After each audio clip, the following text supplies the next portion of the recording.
প্রিয় দর্শক, আপনাদের সবাইকে আমন্ত্রণ জানাচ্ছি আমাদের সাপ্তাহিক আয়োজন যে কথা কেউ বলেনি আজকের এই অনুষ্ঠানে। আজ আমরা কথা বলবো অভিবাসীদের সম্মান ও মর্যাদা নিয়ে।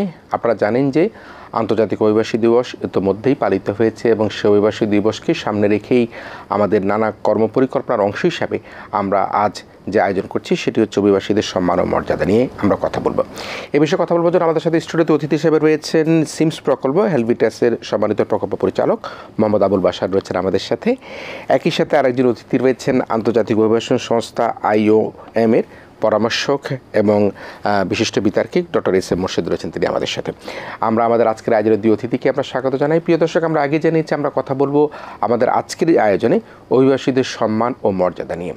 আপনারা জানেন যে বাংলাদেশের প্রায় 1 কোটিরও বেশি অভিবাসী সারা পৃথিবীর বিভিন্ন দেশে থাকেন। তাদের শ্রমের ঘামে যে অর্থ বাংলাদেশে প্রেরণ করা হয় সেটা দিয়েই কিন্তু আমাদের অর্থনৈতিক শক্তিকে আমরা শক্তিশালী করে থাকি। বিশেষ করে গত কোভিডের সময় আমরা যারা দেখেছি, যখন সমস্ত দেশের সব কিছু বন্ধ ছিল, কিন্তু আমাদের প্রবাসী আয়ের উপর নির্ভর করে আমরা আমাদের দেশের অর্থনৈতিক শক্তিকে আমরা শক্তিশালী করতে পেরেছি। আজকে আমরা তাদের নিয়েই কথা বলবো। এবারে যে প্রতিপাদ্য সেটি ডক্টর মোর্শেদ, আমরা জানি যে প্রবাসীদের অধিকার আমাদের অঙ্গীকার, বৈষম্যহীন বাংলাদেশ, সমমর্যাদার সবার। এটি হচ্ছে কি এবারকার যে স্লোগানটি, খুবই চমৎকার একটি স্লোগান তৈরি করা হয়েছে। আমি যে বিষয়টা প্রথমে আলোকপাত করতে চাই যে অভিবাসীদের সম্মানের কথা, তাদের মর্যাদার কথা সবসময় কিন্তু আমরা বলে থাকি, কিন্তু রাষ্ট্র সরকার আমরা কি আসলে সঠিকভাবে তাদের সম্মান দিতে পারছি কিনা। বিশেষ করে এবার যখন দেখলাম অন্তর্বর্তীকালীন সরকার তারা দায়িত্বপ্রাপ্ত হলো, ক্ষমতায় আসলো, সবচেয়ে উল্লেখযোগ্য যে বিষয়টা আমাদের দৃষ্টিতে এসেছে যে দুবাইতে, আবুধাবিতে যে আমাদের বেশ কয়েকজন অভিবাসী কর্মীরা, শ্রমিকরা যখন দেশের গণ আন্দোলনে ছাত্র জনতার পক্ষে তারা সমবেত হয়েছিল, তখন তাদেরকে আটক করা হয়েছিল। প্রফেসর ডক্টর ইউনূসের বিশেষ অনুরোধে তাদেরকে সেই আটক থেকে মুক্ত করা হয়েছে, যেটি সেই দেশের ইতিহাসে একটি বিরল ঘটনা। এবং নিশ্চয়ই হয়তো আপনি দেখবেন যে প্রফেসর ডক্টর আসিফ নজরুল, তিনি আমাদের এই মন্ত্রণালয়ের দায়িত্বে রয়েছেন। অভিবাসী কর্মীদেরকে ফুল দিয়ে বরণ করা, তাদের জন্য খাবার দেওয়া, পানি দেওয়া, বিশেষ করে একটা স্যার বলা এবং বিশেষ করে একটা লাউঞ্জ আমরা দেখেছি সেটা উদ্বোধন হচ্ছে। তো আপনি এই সব কিছু মিলিয়ে যে অভিবাসীদের যে মর্যাদা, সম্মান এবং অন্তর্বর্তীকালীন সরকারের যে আন্তরিকতা, তাকে আপনি কীভাবে দেখেন? প্রথম হচ্ছে যে আমরা ডিগনিটি বা মর্যাদা, আসলে এখন মর্যাদার পরিধিটা কি, এটা গ্লোবালি ডিগনিটির 3টা স্কোপ আছে আর কি। আমি কখন বলবো যে এটা মর্যাদাপূর্ণ, একটি হচ্ছে রাইটস, একটি হচ্ছে ফ্রিডম এবং আরেকটি হচ্ছে জাস্টিস। আমি আবার বলছি, অধিকার, স্বাধীনতা এবং বিচারে অ্যাক্সেস টু জাস্টিস। তাহলে এখন আমাদের যে অভিবাসী শ্রমিকরা দেশের বাইরে যাচ্ছে বা আসছে, উভয় ক্ষেত্রের কথাই আমি বলছি, সেক্ষেত্রে তাদের যে অধিকার, সেই অধিকারটা আমরা দিতে পারছি কিনা। দুই দেশেই, যে দেশে যাচ্ছেন, যেখানে ওনারা কাজ করছেন, সেখানে সে তার অধিকার পাচ্ছে কিনা, সেখানে তার কথা বলার স্বাধীনতা আছে কিনা। আপনি শুরুতে যেটি বলছিলেন যে আবুধাবিতে তারা যখন বাংলাদেশের ছাত্র জনতার আন্দোলনের পক্ষে কথা বলেছিল, সে দেশে আইন অনুযায়ী তাদের কাছে সেটা অপরাধ ছিল এবং তাদেরকে কারাগারে নেওয়া হয়। কিন্তু আন্তর্জাতিক খ্যাতি সম্পন্ন নোবেল বিজয়ী প্রফেসর ইউনূস যখন এটার উদ্যোগ নিলেন, ওদের সাথে যোগাযোগ করলেন, তারা কিন্তু স্যারকে সম্মান দেখিয়ে, এটা তাদের দেশের ইতিহাসও বিরল। এটাও আবার বাংলাদেশের মানুষের প্রতি তাদের একটি সম্মান, এদেশের ন্যায্য অধিকারের প্রতি তাদের একটি সম্মান। সুতরাং আমাদের প্রবাসীরা যেখানে থাকেন না কেন, তাদের কিন্তু হৃদয়ে বাংলাদেশ। আমি গত বছর যখন আমি কপে দুবাই যাই, আমি সংযুক্ত আরব আমিরাতের একটি শহরে সন্ধ্যার সময় বের হতাম। সেখানে একজন অধ্যাপক আমাকে নিয়ে গিয়েছিলেন। তো উনি আমাকে এই কারণে নিলেন যে সন্ধ্যার পরে তারা যেখানে যত কঠিন পরিশ্রম করুক, সব বাংলাদেশিরা একটা চত্বরে এসে জড়ো হয়, কয়েক হাজার, এবং সেখানে বাংলাদেশি সিঙ্গারা পাওয়া যায়, বাংলাদেশি চামচা, চা, মানে একটা সান্ধ্যকালীন একটা তাদের উল্লাস। অর্থাৎ তাদের যে হৃদয়ে বাংলাদেশ, তারা কিন্তু প্রবাসে থাকলেও তাদের অনুভূতিতে, তাদের চিন্তায়, চেতনায় সারাক্ষণই এ দেশ। এবং সন্ধ্যার পরে তারা সেখানে এসে একটা সম্মিলন করে, আপনি দেখলে অবাক হবেন যে মানে সন্ধ্যার পরে হাজার হাজার বাংলাদেশি সেখানে এসে, এমনি তাদের কোনো বিজনেস নাই, সেখানে এমনি আসে একসাথে, দেখ বাংলাদেশের মানুষ কে কোন জেলায় কথা হলো, চা খেলো, বাংলাদেশের খাবার খেলো, এটি একটি বিষয়। আরেকটি হচ্ছে যে জাস্টিস, যে কোনো ক্ষেত্রেই ন্যায় বিচারের প্রতি তার অ্যাক্সেসটি আছে কিনা, সেটিও কিন্তু মর্যাদার একটি শর্ত। আর আপনি জানেন যে আমাদের বাংলাদেশের যে সংবিধান, বাংলাদেশের সংবিধানের শুরুতেই বলা আছে যে প্রজাতন্ত্র বা এদেশের নাগরিকের মর্যাদা, মানবীয় মর্যাদার কথা বলা আছে, হিউম্যান ডিগনিটি। এটি অত্যন্ত একটি গুরুত্বপূর্ণ শব্দ, যে মানুষ হিসেবে আপনার যে মর্যাদা সেটি এই রাষ্ট্র আপনাকে দেওয়ার জন্য কিন্তু অঙ্গীকারবদ্ধ, সেটি আমাদের সাংবিধানিক অধিকার। সুতরাং আমরা যদি অতীতে যে কোনো সময়ের চেয়ে আমি বলতে পারি যে অন্তর্বর্তী সরকার বেশ কিছু পদক্ষেপের কারণে আমাদের অভিবাসীরা, প্রবাসীরা কিন্তু অনেকটা মর্যাদার আসনে উন্নীত হয়েছেন। আমি আপনাকে যদি একটি উদাহরণ দিই, আপনি যদি ঢাকা বিমানবন্দরের দৃশ্যের কথা দেখেন, যে যখন আমাদের ভাইরা দেশের বাইরে যায় তাদের আত্মীয় স্বজন রাস্তায় এসে দাঁড়ায় থাকে, তারা কান্নাকাটি করে, কি একটি করুণ দৃশ্য। হ্যাঁ, এই সমস্ত আত্মীয় স্বজন এবং যা অনেকে আছে ঢাকার বাইরে থেকে আসে, তারা হয়তো 6 ঘন্টা আগে চলে আসে, কেউ লঞ্চে আসতেছে বরিশাল থেকে, পটুয়াখালী থেকে, বরগুনা থেকে, ভোলা থেকে, তাদেরকে ভোরবেলা এসে নামতে হয়, তার ফ্লাইট কিন্তু বিকেলবেলা। তাহলে 7-8 ঘন্টা সে কোথায় দাঁড়ায় থাকবে? রাস্তার উপর দাঁড়ায় থাকবে। আপনি দেখেন সে কিন্তু এই দেশ থেকে আরেক দেশে যাচ্ছে এবং তার কমিটমেন্ট সে দেশে যেয়ে কিন্তু বাংলাদেশের ইকোনমিকে সমৃদ্ধ করবে, সেই সমাজকে কন্ট্রিবিউট করবে। কিন্তু সে যখন যাচ্ছে, সে 7-8 ঘন্টা রাস্তার মধ্যে দাঁড়িয়ে থাকে তার বাবা মা, আত্মীয় স্বজন। এবং আপনি জানে খুশি হবেন যে 2টো লাউঞ্জ এখন করা হয়েছে, একটি হচ্ছে ওয়েটিং লাউঞ্জ, আরেকটি হচ্ছে প্রবাসী লাউঞ্জ। ওয়েটিং লাউঞ্জটা সরকার করেছে, এখানে 1000 লোক একসাথে বসতে পারবে এবং তাদের সেখানে খাওয়া দাওয়ার ব্যবস্থা আছে, তারা অন পেমেন্টে খাবে। এবং আরেকটি প্রবাসী লাউঞ্জ, এটি আন্তর্জাতিক অভিবাসন সংস্থা, এটি সরকারকে সাপোর্ট দিয়েছে, একেবারে পুরো অর্থটাই IOM এর পক্ষ থেকে এটা বিমানবন্দরের ভিতরে, অর্থাৎ সে যখন ইমিগ্রেশন ক্রস করবে তারপর সেখানে থাকবে, বসবে। এবং আরও ইন্টারেস্টিং হলো, IOM যদিও এটা মানে অবকাঠামোগত সাপোর্ট দিয়েছে গভর্নমেন্টকে, সেখানে তারা যে খাবার খাবে এটা কিন্তু 30% সাবসিডাইজ। আচ্ছা আচ্ছা, এই টাকাটা আবার দিবে কিন্তু প্রবাসী কল্যাণ মন্ত্রণালয়, ওয়েজ আর্নার্স ওয়েলফেয়ার বোর্ড। হ্যাঁ, তাহলে অনেকদিন পরে আমাদের প্রবাসীদের প্রতি আমরা একটি সম্মান দেখাতে পেরেছি। এবং আরেকটি তথ্য আমি আপনাকে দিচ্ছি, প্রতি শিফটে 20 জন করে এখন ভলান্টিয়ার সেখানে কাজ করে। আচ্ছা হ্যাঁ, এর মধ্যে IOM রিক্রুট করেছে 75 জনকে, আর বাকি 100-র উপরে সরকার প্রবাসী কল্যাণ মন্ত্রণালয় থেকে তাদেরকে ওয়েজ আর্নার্স ওয়েলফেয়ার বোর্ড থেকে করা হয়েছে। তো 20 জন ভলান্টিয়ার একটা শিফটে কাজ করে, একজন প্রবাসী শ্রমিক যখন কাউন্টারে ঢুকতে থাকে, প্রথম উনি তার পাসপোর্টটা দেখে, তার টিকিট আছে কিনা দেখে, তারপর তাকে নিয়ে যায়, তার লাগেজ সে ক্যারি করে, এবং এই ভলান্টিয়াররা তাকে তারপরে সে যখন বুথে যায় টিকিটের জন্য তাকে সহযোগিতা করে। ইভেন সে যদি ফিজিক্যালি চ্যালেঞ্জড হয়, তাকে তার লাগেজটাও কিন্তু ওরা ক্যারি করে। হ্যাঁ, এবং এই যে একটা মানুষকে আপনি এই যে সম্মান দেখানো আর কি। হ্যাঁ, আর আমাদের এখানে তো প্রবাসী কল্যাণ ডেস্ক আগেই ছিল, এখন সরকার এটাকে অনেক বেশি ইনহ্যান্স করেছে আর কি। আপনি যদি এখন এই মুহূর্তে বিমানবন্দরে যান, তাহলে আপনি দেখবেন যে আমাদের দেশ থেকে যারা যাচ্ছে এবং যারা আসছে তারা কিন্তু ইনস্ট্যান্ট এই সেবাটা পাচ্ছে। নিশ্চয়ই আমরা তো এটাই প্রত্যাশা করি, কারণ আমি আগেই বলছিলাম শ্রমগ্রামে যে মানুষগুলো আমাদের দেশে তার পরিবার পরিজন, আত্মীয় স্বজন, ভাই ব্রাদার, স্ত্রী সন্তানকে রেখে যে বিদেশে অবস্থান করছে। আমি বাসার আপনার কাছে যদি আসি, সেটি দেখেন আপনি, যে বয়সটি একজন তারুণ্যের উচ্ছলতার সময়, সে হয়তো দেশে থাকবে, বিয়ে করবে, সন্তান হবে, স্ত্রী হবে, মা বাবার আদরে যত্নে থাকবে, ঠিক সেই সময় কিন্তু একটা তরুণ প্রবাসে যাচ্ছে, শ্রমগ্রামে তার অর্থ বাংলাদেশে প্রেরণ করছে। তো আমাদের সমাজ বা আমরা কি সেই দায়িত্বশীল ভূমিকা তাদের প্রতি সেটা করতে পারছিলাম কিনা, সেই প্রশ্নের জবাবে ডক্টর মোর্শেদ যেটি বলেন, আসলে অন্তর্বর্তীকালীন সরকার অনেকগুলো উদ্যোগ নিয়েছে, একটা লাউঞ্জ করেছে, তাদেরকে সাবসিডাইজ খাবারের ব্যবস্থা করা হয়েছে, ভলেন্টিয়ার দিয়ে তাদেরকে সম্মানজনকভাবে তাদের লাগেজ নেওয়ার ব্যবস্থার কথা বলা হয়েছে। আমি প্রফেসর ডক্টর আসিফ নজরুলকে দেখেছি এই মন্ত্রণালয়টা তিনি কেন জানি খুব বেশি পছন্দ করেন, এবং তিনি কিন্তু নিজেই বারবার কিন্তু আমি দেখেছি যে আমাদের এয়ারপোর্টে তিনি ছুটে গিয়েছেন। আপনার কাছে কি মনে হয় যে আমরা যে ধারাবাহিকতা এখন ধরে রাখছি, যেটা আমরা চেষ্টা করছি, আমরা যদি বলা হয় যে আমাদের সোনার মানুষ হচ্ছে এরা, সেই সোনার মানুষদের প্রতি আমরা কি আমাদের সেই মর্যাদাশীল জায়গায় আমরা পৌঁছাতে পারবো কিনা, নাকি না আবার একটা সময় গিয়ে সেটা থমকে যাবে? ধন্যবাদ আপনাকে। এবং আমি আজকের আলোচনার শুরুতে প্রথমত অভিবাসী শ্রমিক ভাই বোনদেরকে আমি শুভেচ্ছা জানাচ্ছি।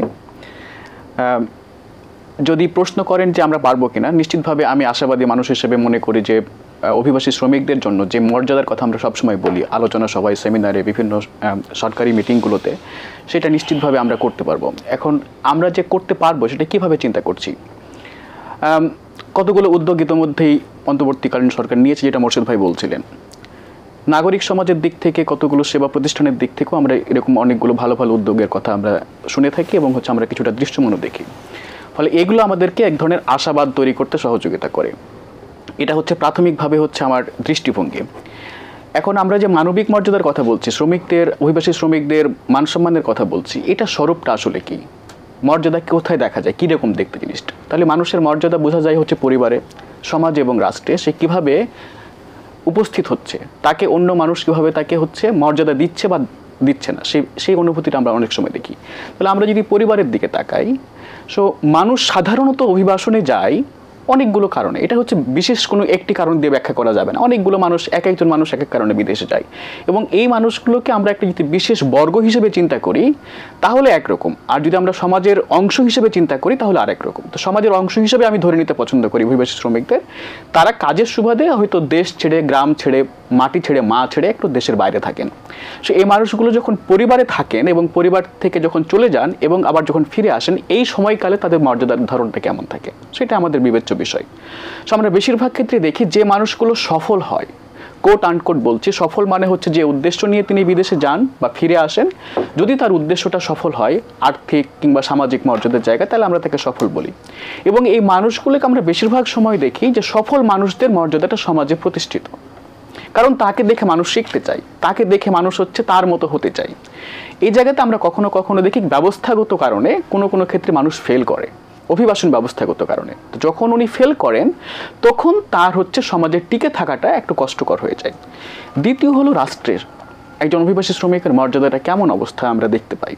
রাষ্ট্র হিসেবে আপনি প্রথমে বলেছিলেন যে আমাদের দেশের প্রায় 1 কোটি মতো অভিবাসী শ্রমিক বিভিন্ন দেশে কাজ করছেন, এবং এই 1 কোটি মানুষের উপরে নির্ভরশীল প্রায় আরও অন্তত 3 কোটি 4 কোটি মানুষ, তাদের পরিবার পরিজন, স্বামী স্ত্রী কিংবা বাবা মা সন্তান। এই মানুষগুলোকে আমরা যদি চিন্তা করি একত্রিতভাবে, তাহলে প্রায় 4 কোটি মানুষ আমাদের দেশের বিভিন্ন এই অভিবাসী শ্রমিকদের উপার্জনের উপরে নির্ভরশীল। তাহলে এই মানুষগুলোর মর্যাদা নির্ধারণের ক্ষেত্রে রাষ্ট্রের ভূমিকা আসলে কি, এবং রাষ্ট্র সে ভূমিকাটা কীভাবে পালন করছে? ভাই যেরকম বলছিলেন যে একটা মানুষের মর্যাদা কি কি স্কেল দিয়ে বোঝা যায়, তার জাস্টিস আছে কিনা, তাকে মানুষ তার অধিকারটা, তার বাক স্বাধীনতাটা সে এনজয় করতে পারছে কিনা। এখন জাস্টিসের কথা যদি বলি, তো জাস্টিস শুধুমাত্র প্রশ্ন আসে তখনই যখন একটা মানুষ বিপদে পড়ে। বিপদে পড়লে তার জাস্টিস নির্ধারণের ক্ষেত্রে যেটা আমরা দেখি, প্রায় আমাদের দেশে অবাধভাবে জাস্টিস অ্যাক্সেস করার মতো কাঠামো, অবকাঠামো আমাদের আছে। আমাদের প্রবাসী কল্যাণ মন্ত্রণালয়ের অধীনস্থ বিএমইটিতে একটি আরবিট্রেশন সেল আছে, যেটা গত বছর আমরা এটাকে ডিসেন্ট্রালাইজড অবস্থা হইতে দেখেছি, কয়েকটা জেলাতে পাইলটিং হয়েছে। আমাদের ফর্মাল জাস্টিস সিস্টেম আছে, যেখানে যে কোনো মানুষই তার অভিযোগ নিয়ে যেতে পারেন, এবং কিছু ইনফর্মাল জাস্টিস সিস্টেম আছে, কতগুলো ইউনিয়ন পরিষদে কিংবা স্থানীয়ভাবে সালিশ কাঠামোর মধ্য দিয়ে মানুষ কিছুগুলো ন্যায় বিচার পাওয়ার ক্ষেত্রে অভিজ্ঞতা নিশ্চিত করতে চেষ্টা করেন। আমাদের দেশে যেটা হয়েছে সেটা যে জাস্টিস পাওয়ার ক্ষেত্রে, অভিজ্ঞতার ক্ষেত্রে কিছু কিছু আমরা বাধার সম্মুখীন হই। বিশেষভাবে অভিবাসী শ্রমিকরা নিশ্চিতভাবে সবাই একই রকম অভিবাসী না, কারো আর্থিক অবস্থা ভালো, কারো আর্থিক অবস্থা খুবই খারাপ। তো যে মানুষগুলোর আর্থিক অবস্থা একটু দুর্বল, তাদের অভিবাসনের সংকটের কারণে যদি কোনো বিপদে পড়ে, তাহলে ন্যায় বিচার পাওয়ার ক্ষেত্রে তাকে অনেকগুলো বাধা বিপত্তির মুখোমুখি হতে হয়। তো সেই জায়গাটাতে আমাদের নিশ্চিতভাবে কিছু কাজের সুযোগ আছে। আমি যেমন হেলভেটা সুইস সেন্টার কর্পোরেশনের পক্ষ থেকে আমরা যে প্রকল্পটা বাস্তবায়ন করে, আপনি যেটা বলছিলেন সিমস প্রকল্প, সেই প্রকল্প থেকে আমরা অভিবাসী শ্রমিকদের যারা কোনো কারণে বিপদগ্রস্ত হন তাদেরকে সহযোগিতার ক্ষেত্রে আমরা সহযোগিতা অব্যাহত রাখি। নিশ্চয়ই নিশ্চয়ই, আমি একেবারেই মন্ত্রমুগ্ধর মতো শুনছিলাম যে আসলে আমরা আমাদের অভিবাসী কর্মীদেরকে সুরক্ষা দেওয়ার ক্ষেত্রে দেশে বিদেশে কিভাবে কি কার্যক্রম করতে পারি। আমি ডক্টর মোর্শেদ যদি একটু আসি, যে আমরা দেশের কথা বললাম, আমরা মাইগ্রেশন ডিপ্লোমেসির কথা প্রায় সময় বলে থাকি। আমাদের একটা অভিযোগ সবসময় শোনা যায় যে আমাদের অভিবাসী কর্মীরা আমাদের সংশ্লিষ্ট দূতাবাসগুলো থেকে সেভাবে তারা সেবা পায় না, তারা পাসপোর্ট পায় না, পাসপোর্ট রিনিউ করতে পারে না। ইভেন আমরা অনেক সময় দেখেছি যে একজন আহত হলে, নিহত হলে তার মৃতদেহ দেশেও কিন্তু ফিরিয়ে আনতে কিন্তু বেশ অনেক সময় বেগ পেতে হয়। তো সেই চ্যালেঞ্জ মোকাবেলা করবার ক্ষেত্রে আমাদের করণীয় কী রয়েছে, যে আমরা কেন এখনও পর্যন্ত একজন অভিবাসীর লাশ শনাক্ত করে তাকে দেশে ফিরিয়ে আনতে বেশ অনেক দিন দেরি হয়ে যায়? আমি এই কথাটা বলার আগে আরেকটু বলতে চাই, যেহেতু বিষয়টা সম্মান এবং মর্যাদা নিয়ে, আমরা যে শুধু তাদেরকে সম্মান দেখাচ্ছি বিষয়টা এরকম না। তারা কিন্তু বিদেশে যে অবস্থায় থাকুক, তারা এই দেশের মানুষ এবং ন্যায়ভিত্তিক যে কোনো আন্দোলনের প্রতি তারা সম্মান দেখায় আর কি। জুলাই আগস্টে যখন আন্দোলন চলে তারা তো আমরা আলাপ করলাম যে তারা একদিকে সেখানে মিছিল করছে এর পক্ষে, আপনি নিশ্চয়ই খেয়াল করবেন তারা কিন্তু রেমিটেন্স পাঠানো বন্ধ করে দিয়েছিল। এটা একটা নীরব প্রতিবাদ ছিল যে এই দুঃশাসন ফ্যাসিস্টের সরকারকে আমরা মানে রেমিটেন্স পাঠিয়ে তাদের ইকোনমিকে আমরা সমৃদ্ধ করব না। তার একটি বড় উদাহরণ হচ্ছে গত অক্টোবর মাসে আমাদের দেশে যে পরিমাণ রেমিটেন্স আসছে এটা তার আগের বছরের রেমিটেন্সের চেয়ে 21% বেশি। এবং অন্তর্বর্তী সরকারের গত 3 মাসে বাংলাদেশের ইতিহাসের যদি আমি মাস ভিত্তিক আপনি হিসাব দেখেন তাহলে কিন্তু রেকর্ড পরিমাণ রেমিটেন্স আমাদের দেশে আসছে আর কি। এবং আমরা যে সময় আমাদের অর্থনীতি নিয়ে আমরা চিন্তিত, নানামুখী চ্যালেঞ্জও আছে, সেই ক্ষেত্রে কিন্তু আমাদের অভিবাসীরা তারা কিন্তু তাদের রেমিটেন্স পাঠাতে কিন্তু তারা কুণ্ঠাবোধ করছে না আর কি, এবং তারাও বাংলাদেশের ইকোনমিকে সমৃদ্ধ করছে। অভিবাসন বিশ্লেষক হিসেবে আপনার কাছ থেকে অন্তত দুটো দাবি আমি বহুবার শুনেছি। আপনি বারবার বিভিন্ন ফোরামে বলেছেন যে পুলিশের জন্য স্কুল আছে, সেনাবাহিনীর জন্য স্কুল আছে, কিন্তু অভিবাসীদের জন্য স্কুল নাই কেন, হাসপাতাল নাই কেন? আপনি শুনে খুশি হবেন ঢাকার গুলশানের ভাটারায় বাংলাদেশ সরকার অভিবাসী কর্মী এবং তাদের পরিবারের জন্য একটি হাসপাতাল করার উদ্যোগ নিয়েছে। এটা অলরেডি ফিজিবিলিটি স্টাডি সম্পন্ন হয়েছে। এইখানে আপাতত এটা 50 শয্যা বিশিষ্ট হাসপাতাল থাকবে, বাট এখানে সকল রকম মেডিকেল ফ্যাসিলিটিস যা থাকে আর কি, এখানে বিশেষজ্ঞ ডাক্তার থাকবে, স্বাস্থ্যসেবা থাকবে, এবং তাদের অভিবাসী কর্মী তাদের পরিবারের সদস্যরা এখানে সেবা পাবে আর কি। আমি মনে করি যে এটি আমাদের অভিবাসীদের সম্মান দেখানোর জন্য রাষ্ট্রীয়ভাবে আমরা যেটাকে প্রাতিষ্ঠানিক উদ্যোগ বলি, এটি অত্যন্ত একটি চমৎকার, এবং আপনি যে দীর্ঘদিন দাবি করে এসেছিলেন আপনার একটি দাবি পূরণ হতে যাচ্ছে। এখন আসছি আপনি যে দূতাবাসের কথাগুলো বলছিলেন, এখানে কিন্তু আপনি যে অনিয়মের কথা বলছিলেন সেটি ব্যতিক্রম। হ্যাঁ, আমাদের কিন্তু সরকারের পক্ষ থেকে বিভিন্ন দূতাবাসে শ্রমকল্যাণ উইংয়ের একটা ফ্যাসিলিটিস হচ্ছে আইনগত সহায়তা। কোনো বাংলাদেশি শ্রমিক যদি সে কারাগারে থাকে, এটার জন্য সরকারের নির্দিষ্ট ফান্ড থাকে, তারা সেখান থেকে তাদেরকে লিগ্যাল সুবিধা দিয়ে থাকে। আরেকটি খেয়াল করবেন যে আমরা প্রায় শুনি, যেটা অপ্রিয় সত্য, যে আমাদের যারা নারী শ্রমিক আছেন যারা অভিবাসনে দেশের বাইরে গেছেন, তারা বিভিন্ন সময়ে নিপীড়নের শিকার হয়ে থাকেন নিয়োগকর্তা কর্তৃক। এই সকল ক্ষেত্রে আমাদের দূতাবাসগুলোতে কয়েকটি দূতাবাসে জেদ্দা, মদিনা, ওমান, জর্দান এবং লেবাননে এখানে কিন্তু সেফ হোম করা হয়েছে। যখনই দূতাবাসে শ্রম উইং কোনোভাবে জানতে পারে যে কোনো নারী শ্রমিক তার উপরে টর্চার হয়েছে বা উনি ভিকটিম হয়েছেন হ্যারাসমেন্টের, তখন তারা তাকে কিন্তু এখানে নিয়ে আসে, এবং এখানে এসে ওনাকে কিন্তু ফ্রি খাবার দেওয়া হয় এবং তার সার্বিক বিষয়টা দেখা হয়, এবং উনি যদি দেশে ফিরতে রাজি থাকেন তার বাংলাদেশে আসার বিষয়টাও কিন্তু এখানে আছে। এবং প্রফেশনালিজম বিষয়টাকে খুব গুরুত্ব দেওয়া হয়। আপনি এখন শ্রম উইংয়ে যে সমস্ত কর্মকর্তাদেরকে দেওয়া হচ্ছে, এদেরকে কিন্তু বিসিএস ক্যাডারের মধ্য থেকে কম্পিটিটিভ প্রসেসে বাছাই করে খুব মেধাবী অফিসারদেরকে, সেখানে অনেক সময় রাজনৈতিক বিবেচনায় কিন্তু আমরা দেখেছি, মানে কম্পিটিটিভ প্রসেসের মধ্যেও কিন্তু দেখেছি শ্রম উইংয়েও অনেক রাজনৈতিক বিবেচনায় অনেক সময় দিয়েছে। হ্যাঁ, কিছু নিয়ম তো অবশ্যই হয়েছে, সেটা যদিও মনে করি আমি এটা নিয়ে ডিবেট করবো না, কিন্তু আমি মনে করি আমাদের শ্রম উইং, ইভেন আমাদের যারা এমবাসির দায়িত্বে থাকেন, নট অনলি দ্য শ্রম উইং, কারণ এম্বাসিডার তো আমার দেশের পতাকা বহন করছেন, আমার একদিন কর্মী সুরক্ষা করবার জন্য আমার মনে হয় তাদেরকে আরো বেশি দায়িত্বশীল হতে হবে। আপনি আরেকটি প্রসঙ্গ বলছিলেন যে বাংলাদেশি শ্রমিকদের যখন তারা মারা যান, মৃতদেহ আনার বিষয়ে, এখানে কিন্তু সরকারের খুব এফেক্টিভ একটা মেকানিজম আছে। মানে আমার কথা হচ্ছে যে আসলে ওই মৃত হওয়ার পরে লাশ আনা বা সরকার থেকে যেটি করা হয় যে ঢাকায় যখন ডেথ বডি আসে তখন 35,000 টাকা স্ট্যান্ড দেওয়া হয় দাফনের জন্য, তারপরে 3 লক্ষ টাকা দেওয়া হয়। আরেকটি প্রভিশন আছে, যদি কোনো অভিবাসী শ্রমিক ছুটিতে এসে অসুস্থ হয়ে গেছে, 6 মাসের মধ্যে যদি উনি মারা যান, তাহলে কিন্তু তাকেও, উনি যদি দেশেও মারা যান, তাকে কিন্তু 3 লক্ষ টাকা তার পরিবারকে দেয়া হয়। অর্থাৎ সরকার কিন্তু তার সামাজিক সুরক্ষার বিষয়টাকে খুব গুরুত্ব দিচ্ছে। কিন্তু আমি অন্য বিষয়ে আমাদের যারা পলিসি মেকার তাদের দৃষ্টি আকর্ষণ করব, সেটি হচ্ছে যে প্রতি বছর 4,000 লাশ এদেশে আসছে। আমার অভিবাসী ভাইদের লাশ আপনি বিমানবন্দরে গেলে দেখবেন কোনো না কোনো পরিবারের কান্না, তার নিথর শরীরটি এখানে আসছে। এটি একটি পরিবারের জন্য অত্যন্ত দুঃসহ স্মৃতি। এখন দেখার বিষয় হচ্ছে যে এই 4,000 মৃত্যু স্বাভাবিক মৃত্যু কিনা। আমি কি 4,000 রোগীকে বলবো যে তারা হার্ট অ্যাটাক হয়ে মারা গেছে? এটা অবিশ্বাস্য।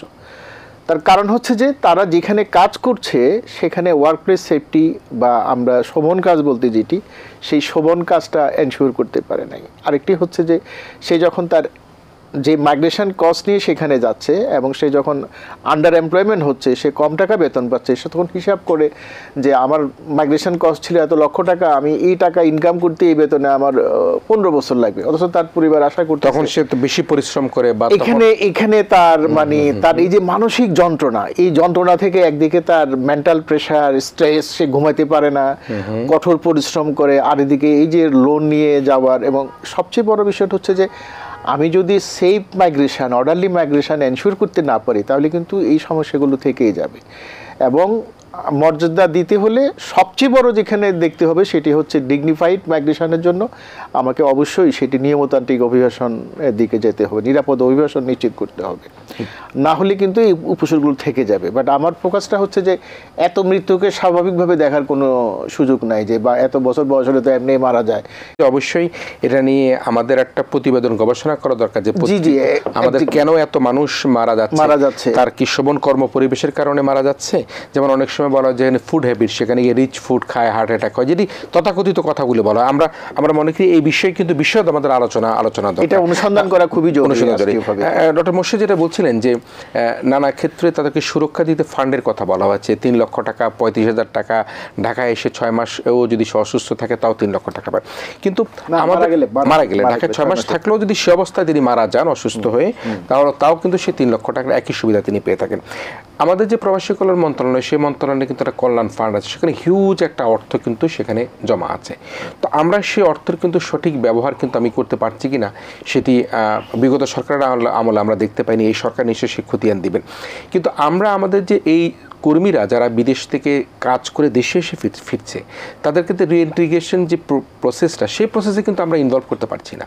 অথচ আমাদের কল্যাণ ফান্ডে এখনও আমি জানি না কত শত কোটি টাকা সেখানে পড়ে আছে। এই ক্ষেত্রে আপনার বিশ্লেষণটা কীভাবে রিইন্টিগ্রেশন প্রসেসে আমাদেরকে ইনভলভ করতে পারি? ধন্যবাদ আপনাকে। আমি একটু আগের কথা সূত্র ধরে এখানে আসছি, সেটা হচ্ছে যে আমরা যে মর্যাদার কথা বলছিলাম এবং আজকের বিষয়বস্তু অভিবাসী শ্রমিকদের মর্যাদা। সো মানুষের মর্যাদা নির্ধারিত হয় কি করে? যখন আমরা বিদেশে শ্রমিকদের কাজ করতে দেখি, তখন এই মানুষটা কি ওই সমাজে যেখানে উনি কাজ করতে গেছেন সেখানে কি মর্যাদাশীল কোনো কাজ করছেন কিনা। তো সেখানে একটা গুরুত্বপূর্ণ টেকনিক্যাল ইনপুটের প্রশ্ন আছে যে আমরা যে মানুষগুলোকে পাঠাচ্ছি বিদেশে কাজ করার জন্য, এক একজন কিন্তু শুধু ইন্ডিভিজুয়াল শ্রমিক না, এগুলো হচ্ছে আমাদের দেশের নাগরিক, আমাদের প্রতিবেশী, আমাদের ভাই, আমাদের নাগরিক। তো এই মানুষগুলো যখন দেশের বাইরে যাচ্ছেন কাজ করতে, তাহলে তার মর্যাদা নিশ্চিত করার জন্য একটা অবশ্যম্ভাবী এবং আবশ্যিক শর্ত আছে, সেটা হচ্ছে তাকে হচ্ছে স্কিল করে পাঠাতে হবে। একজন মানুষ যখন স্কিলড হবে একটা জব মার্কেটের জন্য, তখন তার মর্যাদা এমনি এমনি নির্ধারিত হয়। সো আমি যদি অদক্ষ শ্রমিক পাঠাতে থাকি, তাহলে আমি যদি এক্সপেক্ট করি যে ওখানে এসে মর্যাদাশীল জীবনযাপন করবে, এটা কিন্তু একটা অরণ্যের রোদনের মতো ব্যাপার হবে, নাম্বার 1। নাম্বার 2 হচ্ছে আপনি যেটা বলছিলেন যে ওয়েজার্নার্স ওয়েলফেয়ার বোর্ডের যে হচ্ছে ব্যবস্থাপনা এবং এখান থেকে অভিবাসী শ্রমিকদের যে প্রাপ্তি এবং প্রাপ্যতা, সেটা কিভাবে নির্ধারিত হয় বা হচ্ছে, এবং আমরা রিইন্টিগ্রেশনের ক্ষেত্রে এই প্রতিষ্ঠানটি কিভাবে ভূমিকা পালন করছে। আমি একটু কোনো স্ট্যাটিস্টিক্স দিতে চাই না, কারণ হচ্ছে ওয়েজার্নার্স ওয়েলফেয়ার বোর্ড এবং এই বোর্ডের যে অর্থায়ন, এটা মূলত হচ্ছে অভিবাসী শ্রমিকদের দ্বারা এবং অভিবাসী শ্রমিকদের জন্য। অভিবাসী শ্রমিকরা যখন বিদেশে যাচ্ছেন তাদের চাঁদা দিয়েই কিন্তু এই ফান্ডটা তৈরি করা হয়েছে। সো এই ফান্ডটা কীভাবে ব্যবস্থাপনা হবে সেটা নিশ্চিতভাবে আমাদের হচ্ছে নিয়মকানুন আছে, যেটাকে আমরা ফর্মাল রুলস বলি। কখনো কখনো আমরা মানে পর্যবেক্ষণ করি যে কখনো কখনো informal rules of the game are more powerful than the formal rules. So এখানে কতগুলো সরকারের দিক থেকে কতগুলো ভূমিকা নেওয়ার সুযোগ আছে যে এই প্রতিষ্ঠানটি অভিবাসী শ্রমিকদের জন্য, অভিবাসী শ্রমিকদের টাকাতে তৈরি হওয়া, অভিবাসী শ্রমিকদের কল্যাণের জন্য কতটা সচেতনভাবে এবং দক্ষতার সঙ্গে কাজ করতে পারছে, নাম্বার 1। নাম্বার 2 হচ্ছে অভিবাসী শ্রমিকদের ফিরে আসার পরে এই দেশের কল্যাণের জন্য, এখানকার ইকোনমিকে শক্তিশালী করার জন্য, তার পরিবারকে শক্তিশালী করার জন্য কি ভূমিকা পালন করছেন। আমরা এক একজন ব্যক্তিগত ইন্ডিভিজুয়াল স্বতন্ত্র অভিবাসী শ্রমিককে যদি দেখি, তাহলে তাদের মতো করে তারা হচ্ছে ভূমিকা পালন করার চেষ্টা করছে, কখনো পরিবারের ভাইকে, কখনো বোনকে, কখনো বাবার সংসারে উন্নতি চেষ্টা করছে। কিন্তু আমরা যদি সামষ্টিক গোষ্ঠী হিসেবে দেখি, তাহলে একটা সমাজের উন্নয়নে কি করে ভূমিকা পালন করবে, তাহলে ওনারশিপের প্রশ্ন আছে যে এই সমাজকে একজন অভিবাসী শ্রমিক কতটা ওন করে, মালিকানা বোধ কতটা আছে। তাহলে এটা কিভাবে নির্ধারিত হয়? এটা গিভ অ্যান্ড টেকের প্রশ্ন, যে আমি যতটুকু মর্যাদা একটা মানুষকে দিব ঠিক ততটুকু মর্যাদা আমাকে ফিরিয়ে দিবে। সো আমাদের সমাজে আমরা এটাকে যদি হচ্ছে কতগুলো দৃশ্যমান উপাদান দিয়ে দেখার চেষ্টা করি, যে অভিবাসী শ্রমিকরা তারা কি করছে এবং তাদের জন্য আমরা কি করছি রাষ্ট্র হিসেবে এবং সমাজ হিসেবে। আমরা যদি একটু খেয়াল করে দেখি যে অভিবাসী শ্রমিকরা যখন দেশে টাকা পাঠান, মনে হতে পারে যে পরিবারের কাছে টাকাটা পাঠালেন, কিন্তু আসলে টাকাটা বাংলাদেশের কোষাগারে জমা হয়। যখন বাংলাদেশ ব্যাংকে এই অ্যামাউন্টটা এভাবে বাড়তে থাকে তখন বোঝা যায় যে কত বিলিয়ন ডলার বাংলাদেশে আসলো, যেটার উপর দিয়ে আমাদের ব্যালেন্স অফ পেমেন্টটা নির্ধারিত হয়। এটা হলো টিকে থাকে। এবং আমরা এত ভঙ্গুর বৈশ্বিক অর্থনীতির ভিতরে বাংলাদেশ কোনো না কোনোভাবে টিকে আছে শুধুমাত্র অভিবাসী শ্রমিকদের পাঠানো রেমিটেন্সের ভিত্তিতে। আমরা কি তাদেরকে যথেষ্ট ইনসেন্টিভ দিতে পেরেছি? আমরা ফর্মাল রুলসে বলেছি 2.5% আমরা ইনসেন্টিভ দিব। ইনসেন্টিভ মানে হচ্ছে তাকে প্রণোদনা দেব, যে $100 পাঠালে সে হচ্ছে $102.5 সে পাবে এখান থেকে উত্তোলন করার সময়। আপনি যদি আমাদের প্রতিবেশী দেশের কথা বলেন, যে প্রতিবেশী দেশকে আমরা বিভিন্ন সময় বিভিন্ন কারণে ভালো এবং মন্দ মিলিয়ে উদাহরণ দিয়ে থাকি, ভারতের প্রবাসী শ্রমিকরা যারা এমনকি বাংলাদেশেও কাজ করেন, তারা যখন তাদের দেশে টাকাটা পাঠান তাদের কিন্তু ইনসেন্টিভটা অনেক বেশি দেয়, তাদের হচ্ছে ট্যাক্স ফ্রি হয় ইনকামটা। আমরা কি আমাদের ইনকামগুলোকে ট্যাক্স ফ্রি করতে পেরেছি? ইনসেন্টিভটা কিভাবে, প্রণোদনাটা আমি কিভাবে দিব? তাদের জন্য যে সঞ্চয় স্কিমগুলো আছে, ইভেন আমাদের প্রতিবেশী ভারতে সেই সঞ্চয় স্কিমে গণমানুষের জন্য যে ইন্টারেস্ট রেট, অভিবাসী শ্রমিকদের, অভিবাসী দক্ষ অদক্ষ শ্রমিকদের স্কিমে, সঞ্চয় স্কিমে তাদের ইন্টারেস্টটা বেশি থাকে। ফলে একটা মানুষ কিন্তু সামগ্রিক অর্থনীতিতে যে ছোট ছোট ভূমিকাটা রাখছে, তখন এটার প্রতি একটা ওনারশিপ তৈরি হয়। আমি আর একটু সম্প্রসারিত করে বলতে চাই, ধরুন একজন অভিবাসী শ্রমিক যখন বিদেশে থাকেন তখন উনি কতটুকু সময় পান? খুবই সামান্য সময় পান, কারণ হাড় ভাঙা পরিশ্রম তাকে করতে হয়। ফলে উনি যে টাকাটা পাঠান, এই টাকাটা কিভাবে খরচ হবে এটা কি কোনো আমরা পরামর্শ দিতে পারি তাদেরকে? ফিরে এসে টাকাটা কি করবেন আমরা পরামর্শ দিতে পারি? আমরা প্রচলিতভাবে দেখি যে পরিবারের কাছে টাকাটা পাঠানোর পরে টাকাটার অধিকাংশই হচ্ছে অপচয় হয়ে যায়। প্রয়োজন কোনটা এটা বুঝতে আমাদের ক্ষেত্রে অনেক সময় লাগে। ফলে এই অভিবাসী শ্রমিকদের আর্থিক ব্যবস্থাপনা বিষয়ে আমাদের এক ধরনের উদ্যোগ গ্রহণ করা প্রয়োজন রাষ্ট্রের দিক থেকে। সেক্ষেত্রে অভিবাসী শ্রমিকদের জন্য যে প্রতিষ্ঠানগুলো গড়ে উঠেছে, প্রবাসী কল্যাণ ব্যাংক বলেন আর ওয়েজার্নার্স ওয়েলফেয়ার ফান্ড বলেন, তাদের কিন্তু কিছু স্কিম থাকতে পারে যে অভিবাসী শ্রমিকদের পরিবারগুলোকে আর্থিক সাক্ষরতার বিষয়ে এক ধরনের সচেতন করা, যাতে হচ্ছে এই কষ্টার্জিত টাকাটা দেশে ফিরে এসে যাতে কোনো কাজে লাগাতে পারে। আমরা আমাদের প্রকল্পের দিক থেকে প্রায় সময় দেখি যারা অভিবাসী ভাইরা আছেন তারা দেশে এসে দেখে তার হয়তো বা মেয়ের বিয়ে দিয়ে দিয়েছে অথবা বোনের বিয়ে দিয়ে দিয়েছে, 3 তলা একটা বিল্ডিং করে ফেলেছে। মানে তার যে অর্থটাকে সে এসে আবার কোথাও কোনো কাজে লাগাবে সেটি কিন্তু সে করতে পারে না। শুধু আমি একটু যোগ করতে চাই, আপনি তো অনেকগুলো ইতিবাচক মানুষ ইতিবাচক কথা বললেন যে বোনের বিয়ে হয়েছে, 3 তলা বাড়ি করেছে, কিন্তু এরকম ঘটনা আমার ব্যক্তিগতভাবে দেখা আছে যে একজন মানুষ 8 বছর 10 বছর 15 বছর চাকরি করে আসার পরে এখানে এসে নিঃস্ব হয়ে গেছে এবং সেই প্রতিবেশী কিংবা ভাই কিংবা বোন তাকে কিন্তু আর সহযোগিতা করছেন, তার জন্য কিছুই নেই, তার জন্য একটি শূন্য অপেক্ষা করছে। সো এই জায়গাতে আমাদের রাষ্ট্রীয় প্রতিষ্ঠানগুলোর অনেকগুলো করণীয় আছে। নিশ্চয়ই। আমরা একেবারে আলোচনা শেষ প্রান্তে, আমরা দক্ষতার কথা বলেছি, শেষ মুহূর্তে একটু বলবেন কিনা? আমরা একটা স্লোগান সবসময় হচ্ছে দক্ষ হয়ে বিদেশ যাই, অর্থ সম্মান দুইই কামাই। আপনি যদি একেবারে শেষ মুহূর্তে আলোচনা প্রথমে আমি একটা তথ্য গ্যাপের কথা বলি, যেটা আলোচনা হচ্ছিল যে ওয়েজার্নার্স ওয়েলফেয়ার বোর্ডের টাকা কোথায় যায় আমরা জানি না, এটা ঠিক না।